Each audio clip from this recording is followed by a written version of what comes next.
New edition for Prince of Persia franchise is coming this year, to be more exact, May 14th. Made by Evil Empire, the studio behind Dead Cells, published by Ubisoft. And speaking about the Ubisoft, huge shout out them and Casper, who invited me to try this game in advance. So I was able to play about 30 minutes of the game, but unfortunately, due to technical difficulties, I don't have all of my gameplay. So absolutely, when I do, I will share more interesting stuff like glimpses of the map, more weapons, etc. If you want to see that, remember to smash the like button for this video.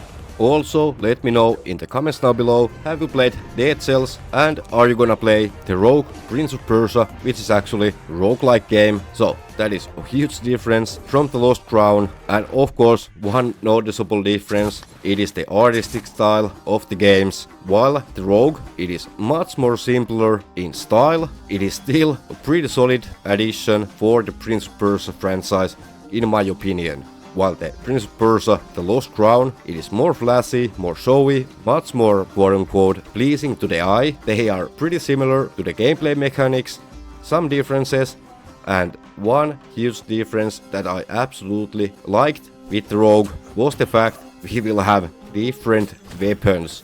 So that was a huge plus from me. Don't get me wrong, I'm not gonna rate this game from any scale, not just yet. I mean, the 30 minutes I was able to play, it is definitely not enough to give solid rating for this game, but the 30 minutes I had, I enjoyed it.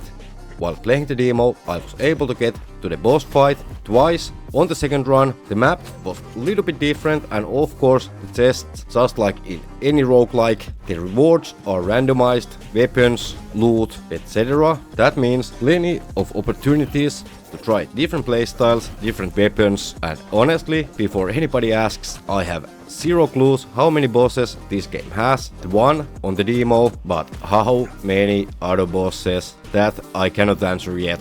Besides the different weapons, one huge plus compared to the Lost Crown, for example, spikes. When you are getting hit by them, you take damage, but don't die instantly like you did in Prince of Persia, the Lost Crown. So that is absolutely huge plus, at least in my books. As said previously, these games have their differences and also their similarities, and honestly, at this point, I don't know which one I like better, the Lost Crown or the Rogue. Both have so much to offer, and I really think Evil Empire did a pretty good job with this game, considering they are a smaller studio. So keeping that one in mind, I am willing to give this game a chance, because if you have been watching my channel in the past, you know I have fell in love with the roguelike games. For example, in Assassin's Creed Valhalla, the Forgotten Saga game mode, absolutely loved it. Also, the one that took my heart, God of War Ragnarok Valhalla, that was absolutely epic. But that's enough of AAA titles. Let's compare Lost Crown and the Rogue side by side. Regardless of their differences, the parkouring, it remains really similar with minor differences here and there, which is making jumping from the Lost Crown to the Rogue really easy. If you're playing with the controller, the buttons, actions are almost the same for both games, which is making everything even much easier, don't you think? Thus far, I really want to know your opinions, your thoughts about the Rogue Prince of Persia. I mean, if the price is right, are you going to try this one? Or if they are releasing demo for this game, are you gonna play it? Let me know in the comments down below. But the game is not just hack and slashing through the enemies, parkouring all over the place. There's actually story, NPCs, just like in any good game. Unfortunately, this is the part I dislike in the games, when there is no narration whatsoever, because I admit it, I'm too lazy to read. On the positive side of the things, there wasn't too many of the interactions, text box. So if you're lazy like me, what comes to the reading, that might be good news for you as well.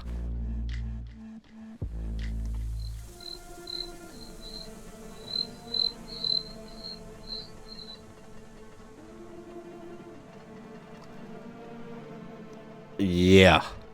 Lack of narration, it is huge turn off for me, but it is not the deal breaker, don't get me wrong, and I don't think it is gonna ruin the experience for anybody. And of course, let me know which one you prefer, narration or no narration.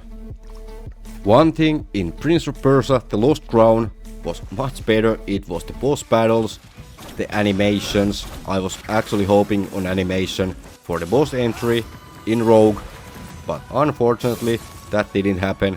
I highly doubt they are gonna add anything in that regard for the polished version of the game.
After you die, you will be transferred into the camp where you can start over and try again. We are almost at the end of the video, so at this point I would like to ask you to subscribe for the channel for more content. For example, maybe this game, later this year, Star Wars Outlaws and Assassin's Creed Japan. Those are the games I'm really looking forward in this year, and I'm trying to do my best in order to be able to cover them in form of guides, updates, highlights and so much more. But before ending, I really want to thank my channel members. Your support is so needed, so appreciated. So if you want to support the channel even further, consider joining. You are getting some cool perks depending on the membership level. But for now, have a great one.